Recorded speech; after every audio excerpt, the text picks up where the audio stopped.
Hi, my name is Garrett. I'm the COO and co-founder of Microgreen Manager, and today we're going to talk about archiving crops. There might come a point in time where you no longer use a crop in your farm and you want to archive it so it's no longer an option for your production. First, I want to show you an order that we just created that is in the plan stage, so it has not been started, for 2.5 trays or 20 ounces of buckwheat. Everything here looks normal. So what we're going to do is we're going to go to the buckwheat by clicking on it. And if we go to the options, we can see archive over here. If we go to our crops page, we can also see that if we go to buckwheat and we hit this, we can archive it. Right away, you notice that the buckwheat disappears as a crop in our crop page. Now that it's disappeared and been removed from an option for production, the only way to find it is to find a link somewhere for that buckwheat within your software. So if we go to orders and we go back to aperitif, we can see here buckwheat still exists as a crop, and we can click the link there to look at the details. But you'll also notice that buckwheat everywhere in the software has been crossed out.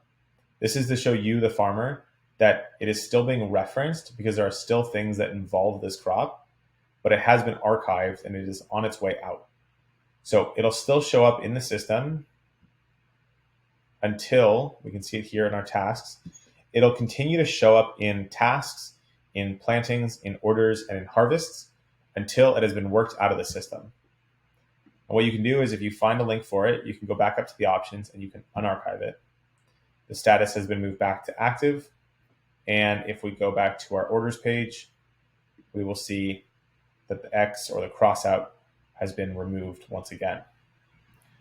And so we do it this way because we want you to understand that the crop has been archived, but the data or the information of that crop, for example, the grow time and the average yield per tray, the software still needs to reference that information.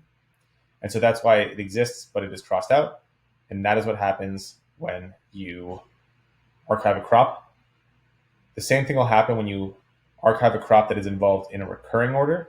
It'll continue to show up until you remove it from that recurring order.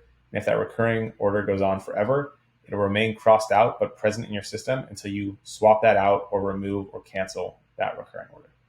And that's it for archiving a crop. The logic behind archiving and unarchiving a blend works exactly the same way. We can archive within the blend on the dropdown here, or on the main blend page, we can hit archive. We'll see it immediately disappears as an option because we don't want the user or the farmer integrating it into new orders. We want to get it out of the system as soon as possible. And so if we go into one of the orders we made that involves the nutrition mix, we'll see, just like with crops, it's crossed out. Except you're not going to see it crossed out in as many instances because, unlike a crop, a blend is usually a higher level organizational tool for the blends that it contains. So within that blend, all the crops are staying intact. You're not archiving the crops in the blend, you're just archiving the organization of those crops into a blend. So it's only crossed out here. Nutrition mix doesn't show up anywhere here.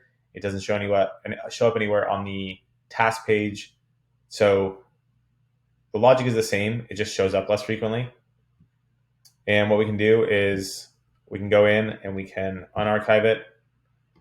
And what we will see is if we go back to our blends, we hit refresh, it'll show back up there again, and that cross out will go away. And so that's it for archiving blends as well.